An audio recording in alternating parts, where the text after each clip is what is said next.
C'est un livre de souvenirs concernant une période particulière qui est celle de la fin d'un quinquennat avec un président de la République qui ne se représente pas.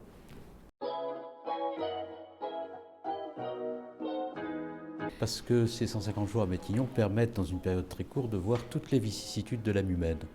Et quand on aime l'écriture et qu'on aime décrire les personnages, les motivations psychologiques qui peuvent être les leurs, décrire ce qu'est la comédie humaine, on a là un moment de vie politique et des personnages qui méritent qu'on prenne la plume pour les décrire.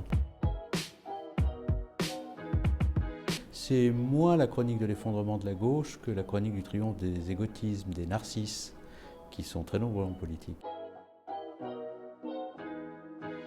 L'écriture, c'est une ascèse, c'est une exigence. On ne peut pas mentir quand on écrit, si on écrit soi-même.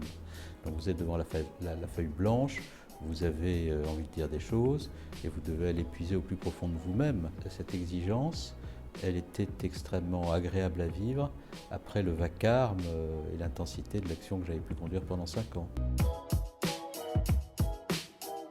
Ce que je voudrais dire à la jeunesse, c'est que la politique n'est pas ce que l'on en dit. La politique, c'est un engagement qui correspond à des valeurs. Nous vivons une période assez transgressive où l'exigence de vérité, de profondeur est assez peu présente, mais il y aura d'autres cycles.